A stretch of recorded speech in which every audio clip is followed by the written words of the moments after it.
So I think we all think that we know what these things are. Reality on the one hand and real architecture. Architecture is the only art form that is able to create reality. There's video art, there are sculptures, there are painters, there are poets, there are musicians, composers, but only architecture creates reality. And I'm going to give you a presentation in 3 parts. The first one is a criticism. The second sets out thesis in terms of principles. And the third part will illuminate what I consider to be real architecture. My basic comment is that contemporary architecture actually has very little impact on reality. When Rem Koolhaas, in a way, almost self-critically talks about the excess of icon production, of course, in a very typical Koolhaasian way, he condemns all these high-rises and puts in the middle his own. So, the presentation in 3 parts: realities, principles, and real architecture. There are many realities, and the dominant realities are fabricated in 3 different ways: by dreams, by suppressions, and by obsessions. First of all, dreams and ambitions. You know the concept of the ecological footprint. Some time ago I spoke about the cultural footprint as an opposition to this. The cultural footprint is the dream and the aspiration that we have and that we share for certain things. For instance, there's a dream and aspiration to live in your own house. You want to create a family, you want to have children, you want to live in the countryside, close to nature. So you want to own and build even a house in the suburbs, in the countryside. This is a dream that goes back a long way. So in terms of time, if this is the axis of time, and if this is the extent of the geographic expansion of this dream, the dream of life in the countryside has expanded over and over. Similarly, the dream of a high-rise, the tallest high-rise, it's a historical fact. The 7 ancient wonders are all about height. And we still dream of creating a mile-high tower, even with this crazy object in Dubai. There is a race for the highest building. And we as architects, many of us, aspire to join this race.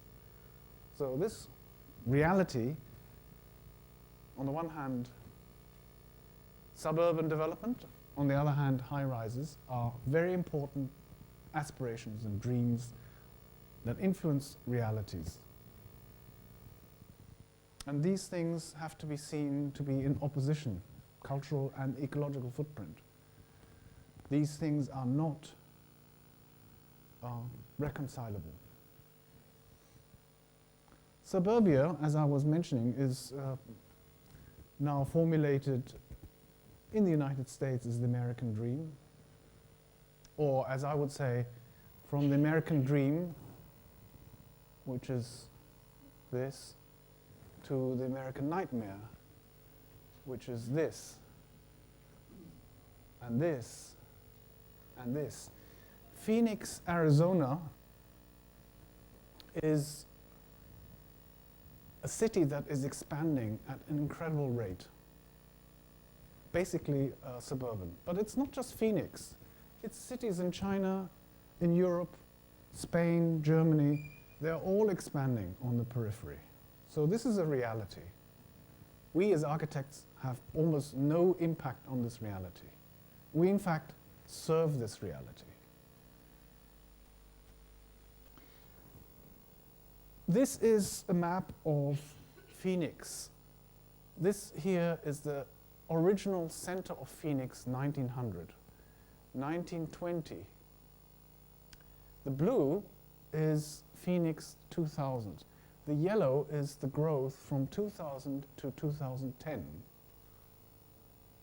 Right? So if you think about this rate of growth, are we going to tell the Americans, no more suburban expansion because this is not sustainable? What do you think the Americans are going to tell us? They're going to tell us, well, why don't you stop growing yourself? Right? So this is a reality we architects have no impact on. Phoenix, Arizona, showing the red areas are areas of population decline. The blue areas are population growth. So you know where the population is moving to. And zoning, the way that the planning instruments are organized, on which we as architects have very little impact, are organized in such a way that it perpetuates growth. There is functional segregation, there is infrastructure planned. We know that we have to calculate 45 minutes at least for car traffic in one direction, so that 1.5 hours per day is spent in cars. In the United States, a very interesting debate. The Republicans, the conservatives are always saying central government, local government must stop paying for infrastructure, must stop paying for schools, must not pay in the public system. The only thing that is exempt is motorways. Motorways is where taxpayers' money is going. No discussion. Right? All this stuff is tax funded. So from my point of view, the American dream, goodbye. We have to say goodbye to the American dream. But it's not just the American dream, it's our own dream of the suburbs. We have to stop producing more and more on the periphery. Aspirations and dreams, social utopia. We used to believe that new buildings meant new humans, that we could shape a new society by producing better architecture. This is Pruitt-Igoe. It was a social utopia once upon a time, but it was seen to be a failed housing scheme for various reasons. It was knocked down in 1972. So we have to say goodbye to this form of social utopia. Technological utopia.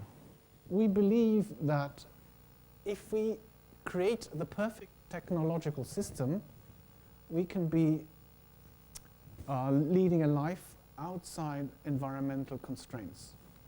All we need to do is to create this perfect bubble, self-sustained. This is Rainer Banham and François Dalgré in the 60s. And this is Richard Horden in the 1990s. The idea that we just build this self-contained, self-sustained technological bubble is a continuing dream. Werner Sobeck, in his house, 2003, he loves this idea of getting on the plane in Los Angeles and then on his smartphone pre-programming his coffee machine, and by the time he's back in Stuttgart, the house is nice and warm, his coffee machine is producing cappuccino, and it's all fantastic.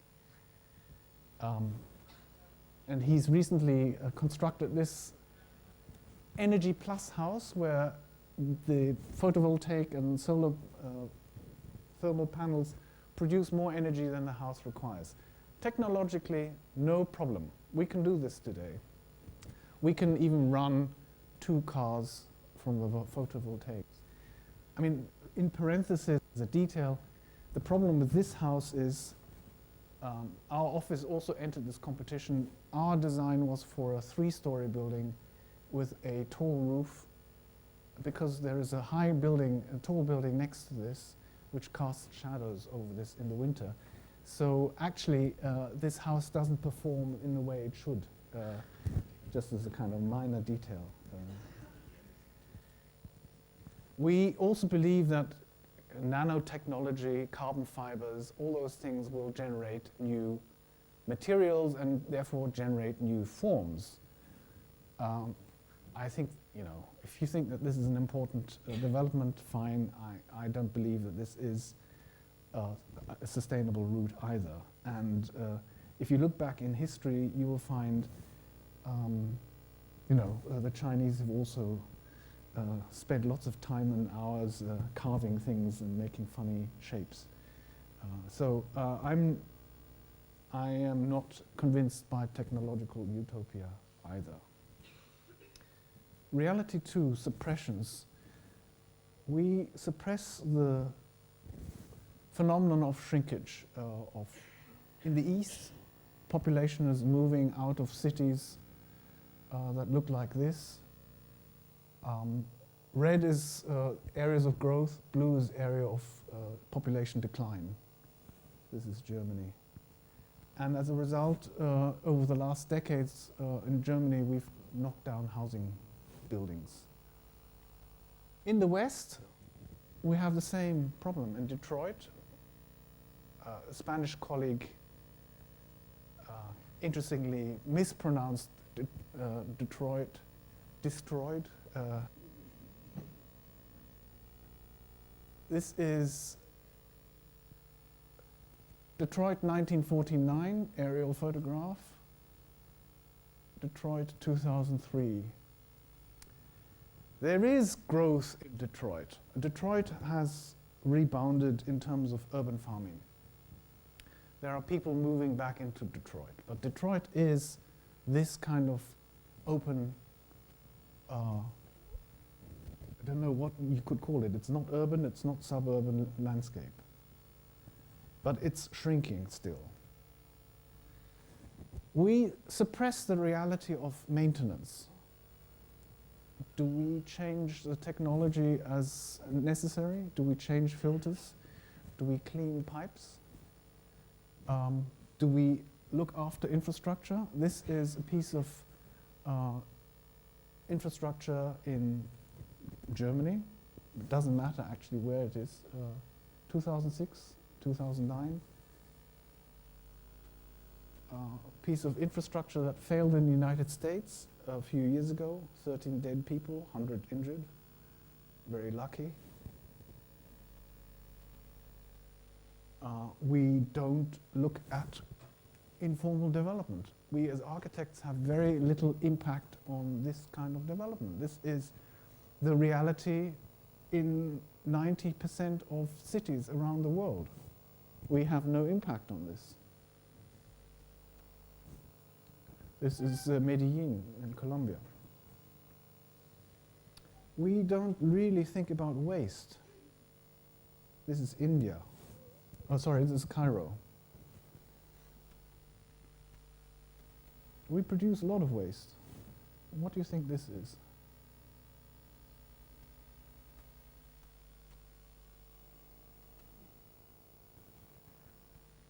We believe that somebody else will look after this problem. This is a bird that has ingested plastic waste from the sea. And this is, as you've probably read in newspapers and seen on television, plastic waste floating around in the oceans. We believe that the electronic waste that we produce will be looked after and cared for by others. And it's, again, in the United States, the Republicans who always feel, private enterprise should be able to exploit nature, and then, the companies that exploit nature for gold, for coal, for minerals and other things, unfortunately they just go bankrupt because there's no more money to be made, and then the EPA, the Environmental Protection Agency, has to clean up this mess afterwards. It's taxpayers who pay. Excess. Well, you know, this is the built reality. It's in the United States, but it actually doesn't matter where you go. If you go to Austria, you would see this kind of environment. If you go to Germany, you would see this kind of environment. The environment of excess is that we want fast food, we want cheap food, we want cheap hamburgers, and entire areas of Argentina, Brazil, Paraguay, and Bolivia are being used to produce cheap soya, so that we have problems with obesity, for which the pharmaceutical industry then has an answer.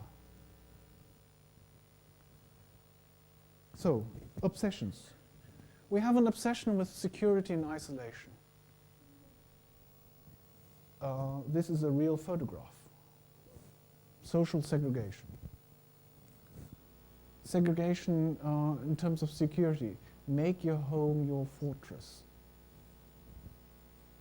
We isolate ourselves in front of computer screens. We walk around, you know, with our earphones. The meaning of Generation I think is very obvious, right? It's I, it's, you know, it's me. We still believe in mechanistic production, identical production times 500,000. China, Mexico. 2 million houses produced like this in 6 years. Architects have no impact on this. We believe in dominance of technology where everything is connected. Somehow we can have all the domestic facilities related to each other. Recently, a few weeks ago, a company in Germany proposed that you no longer need to order things from the supermarket because your refrigerator will tell you when your levels of milk or when you don't have enough eggs, so that things are immediately ordered, right? So it's all connected. You know, you no longer need to think. You probably also have heard that Google is producing a driverless car, right? So driverless cars, what does that imply? It means, of course, we have fewer cars, individual cars, but it also means that Google will know where you are going, what patterns of daily routes you have or unusual routes you have. Everything will be known about you, which they already know anyway. You know, the engineers and the politicians, if they see a problem, well, let's solve it. If we have a traffic problem, let's just build something somewhere. And, you know, too bad if you live here, right? Engineers never look at the whole problem. They just look at the solution. And architects should take on the role of thinking about the whole. Economists think of buildings as commodity. Buildings are a shelter for money, not for people. Here, Richard Rogers designed apartment buildings in London, Hyde Park, number 1 Hyde Park it's called. The most expensive apartment is £156 million. Now, it's owned by a Russian oligarch.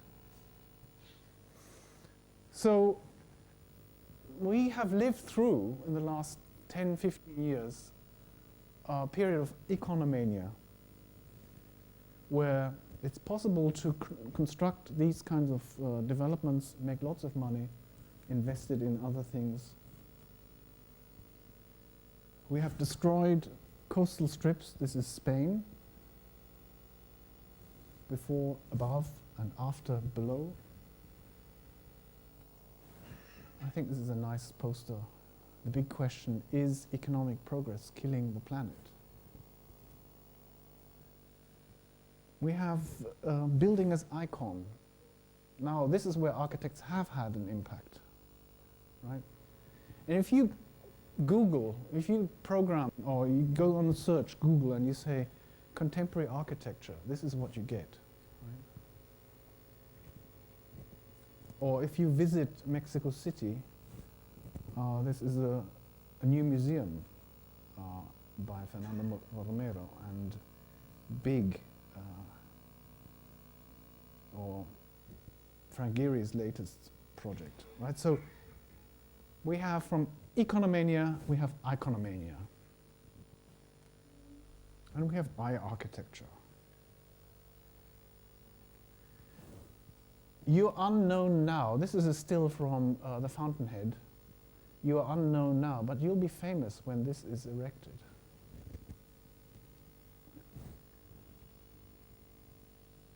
Egomania. So we have a reality without ethics. We are doing things because we can. Yeah? Just because we can. And we think that anything is possible. And therefore, I'm proposing a series of ethical principles. 4 ethical principles. First of all, we as architects and as humans are stewards. We are representative and responsible for others to take care, conserve, and sustain the world. So the notion of sustainability, you have seen this diagram quite a lot, presumably, is an important one. But it's not just a sustainability that is based on the social, economic, and environment one, where the environment is left very open. The environment is where we as architects come in, right? But we as architects have to look at the overall issues. We cannot just look at the aesthetic issues or the design issues. We have to look at all of these issues. And we have to be aware that if we are thinking about contemporary production might be 1% of the total building stock. Of that contemporary production, maybe avant-garde architecture is 1% of the total, and maybe 25% is of a decent quality, of an appropriate quality, and the rest is probably not appropriate. Is that a sustainable position? I don't think it is. In contemporary discussion, we are focusing too much only on the numerical aspects of life cycle analysis. We are not looking enough at the qualitative aspects of architecture. And they are durability, flexibility, adaptability on the one hand, because if a building can be reused and adapted, it immediately increases its life expectancy by a factor of 2 or 3. If a building is appreciated, if it has a character that people like, then people will fight for its existence, and so on. So we cannot underestimate, or we should not underestimate, the things that we as architects are primarily concerned with, and that is the qualitative aspects of architecture. Principle 2, we are only part of the whole. I am because we are, which comes from this Ubuntu South African saying. Or if you go back in history, John Donne, an English poet, said, "No man is an island entire of itself. Every man is a piece of the continent, a part of the main. Any man's death diminishes me because I am involved in mankind. And therefore never send to know for whom the bell tolls, it tolls for thee." So I am because we are because the region is.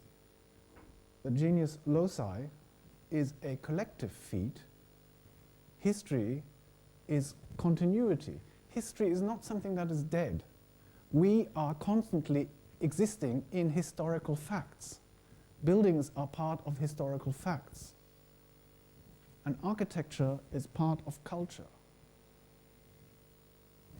Now we have public and private rights. We have public and private duties. And this is a belief. I believe that public property should stay public. I do not believe that public property should be privatized. I'm against public-private partnerships.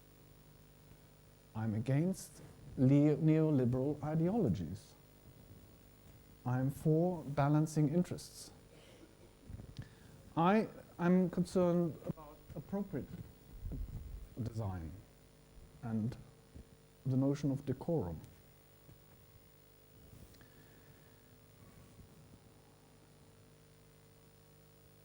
So, fourth principle, last principle, architecture of integrity. Now, integrity is an interesting word because it has two meanings. It is both integral in terms of design and integral in terms of ethics. So, morphological and ethical. Two things are necessary for an architecture to be appropriate. It's not just something that fits into a context. So quality and appropriateness are significant components to this. We need to appreciate the old, and we need the new. We need to combine tradition and invention. We are also compelled to search for what I call indigenuity. It's both indigenous as well as ingenious. And if we look at the indigenuity of our ancestors, for instance, the Inuit in Canada, you know this object, it's a canoe. It's made from birch and sometimes leather by people who didn't have computers. They didn't have pencils, they didn't have paper. They made this complex three-dimensional shape based on trial and error, using their own hands and some tools. They invented this incredible thing called the igloo. The igloo is a structure that can be constructed and must be constructed within half an hour. And it's a three-dimensional structure without any supports. There are other inventions, the centerless, the supportless structure of an arch, mainly in Saharan and Arabic cultures. So the indigenuity of the recent past applied to contemporary technology. Here, Hugo Hering's farmyard shed built in the same way as the brick structure. Or Eladio Dieste's more complex three-dimensional curve, combining bricks and reinforced steel, an incredible invention of this notion of a three-dimensionally shaped structure. Or Solano Benitez use of folded brick planes. So there's no end to ingenuity. Indigenuity means using local materials, regional materials. It means sharing knowledge, not copyright, but the right to copy. And it should have an immediate impact. And it should support the local economy from the bottom. And it involves 3D thinking, like Alborde's self-built school on the coast of Ecuador.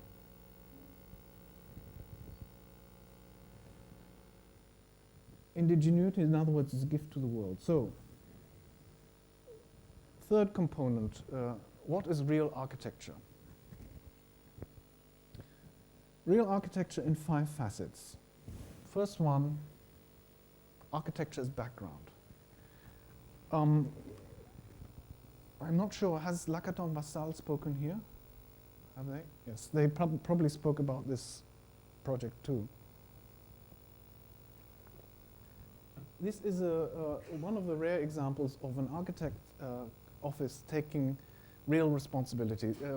The mayor of Bordeaux asked Lacaton Vassal to redesign this square outside the city center of Bordeaux, Place Léon au Coq. And Lacaton and Philippe Vassal went to the site and took a look, and they then came back and wrote a letter to the mayor saying, actually, we don't think anything needs to be done here except that the light fittings need to be replaced here in the lamp, and maybe the floor should be swept occasionally. And the mayor of Bordeaux was, of course, completely astonished that for the first time an architectural practice would refuse a commission, you know, because you could imagine what other French architects would do, right? Sort of, you know, all sorts of inventions, unnecessary inventions. And to take this responsible attitude to say, actually, nothing is wrong with this, and not to do anything is an amazing act of responsibility. Background architecture, number one, example number one. Number two, Hermann Schech in Vienna, the design of a cafe in the historic center of Vienna. The Kleines Café here doesn't look anything special. The interior doesn't look like anything special. It's completely new, but it completely fits into the context. That's an extreme form of background. Another form of background is the public space renovation by Fernando de Porras. This, you look at this and you say, well, what's so special about this? I can't see anything. This is what it looked like before. It's just cleaned up. Enormous self-constraint, and enormous discipline, and doing what I think is what is necessary. Again, another example from the same place. Yeah. So, one can make modest interventions. Or another example in history, Dimitri Piccionis' path to the Acropolis. Most people who go to the Acropolis are focused on the Parthenon. They don't actually notice anything that is around it. All this is new. This is all of the 1950s.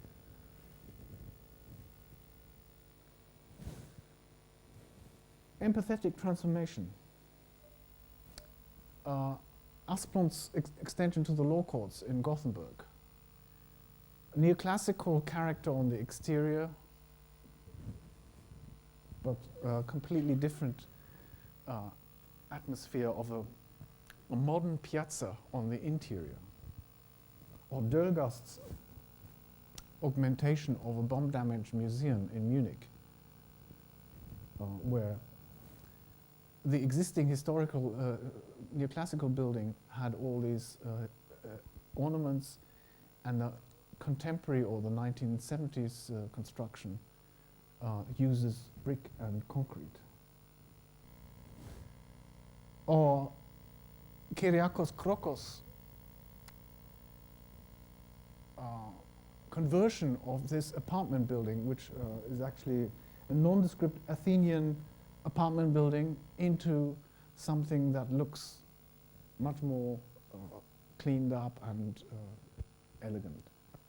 And on the inside, a stripping away of surfaces to reveal an old wall and to give the whole texture of the concrete more life.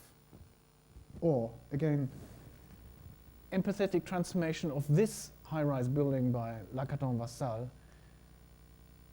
stigmatized high-rise in Paris, due to be demolished and revived by adding winter gardens to the exterior, creating a a building and a symbol for a new form of very careful social housing upgrading, to the extent that this has now become very, very popular amongst those people who could actually afford to live in more expensive apartments. Third form of real architecture, the precise frame. Thinking about Sigurd Leverens and his very minimal elements, details of ironmongery hardware, his church in Klippan, where things are what they are, to Souto de Muras Cultural Center in Porto, that you can almost not, you can almost walk past it because it's made of these granite walls that surround this park, and you can almost miss the entrance. And another example from Porto, of course, is Caesar's Boa Nova tea house, where the walk up to the tea house leads you onto these terraces that are these magical constructions of absolutely minimal architecture in relation to the larger nature, inspired by Adolf Appia. Or Jose Maria Saiz, David Barragan in Ecuador, making a house out of one component, and how that one concrete prefabricated element can be used in all sorts of ways to create external wall, internal wall, storage facilities, etc. The idea of a precise element reproduced a number of different ways, used in different angles. Or Rafael Iglesias, Altamira Tower, this amazing three-dimensional structural system, a helical structural system that works together with the internal typology.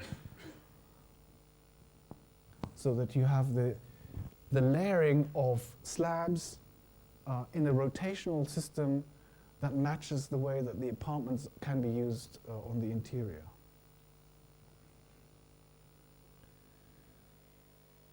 Architecture as a complement. Smithson's in the 60s, building a new high-rise building with 4 other lower elements. Here, 3 other lower elements, and the high-rise tower at the back, where the height of these things are related. The language, the materiality of these components relate to the giant orders of the surrounding buildings, but producing modern architecture. Or Clorindo Testa's Banco de Londres, which is a reinforced concrete frame, creating this quite unusual giant order in relation to the other banking buildings in Buenos Aires. An amazing structure. Or finally, complete transformation. When architecture actually has to invent and change things beyond the conventional language. And the best case is Scharoun's Philharmonic Concert Hall in Berlin, which was an answer to destroyed Germany, a war-torn city, a divided city, a city that was in shock by the kind of Nazi megalomania. This is part of the North-South axis, and this is the Cultural Forum today. Part of the 42-kilometer north-south axis through Berlin, right? So this is the center of Berlin here. This is Tempelhof, and this would have been the 42-kilometer project, with this enormous hall at the center. This is the Brandenburg Gate here. This is the Reichstag, big enough as it is, and a hall for 200,000 people, 300 meters tall. Against this trauma, Scharoun's answer of a tent-like structure informal, asymmetric, innovative transformation in terms of society, of a complete opposite to the conventional concert hall, which is the Albert Hall, where social structure is stratified, and the entrances to each one of these layers is through separate sets of doors. So whereas in the Philharmonie everybody is unified, all the audience can move around within the auditorium at any one time, they can meet in the foyer. In the Albert Hall, people are segregated in terms of social class. If you sit down here, you can't meet people up here in the same foyer space. You can only look at each other. So sometimes architecture has to overcome these conventional structures. Sometimes architecture has to put something in place of neoclassical or orthodox solutions. Sometimes architecture has to completely transform its own language. And it's in instances when, especially in the case of Germany after the Second World War, destruction, architects were able to create new symbols for a society and to create a cultural facility that embodied that new sense of democracy. That's when our invention is really called for. So, in these 5 different categories, I've tried to show, ranging from the absolute background to the absolute transformation, what I believe real architecture can and must do. Depending on the situation, you find the appropriate solution. So I'm not against non-orthogonal architecture. I'm not against this kind of curved series of spaces, etc. What I'm against is when it's done to project the ego of the architect, her or himself, when it's not in the service of a greater cultural and social good, when it's really architecture. Thank you very much.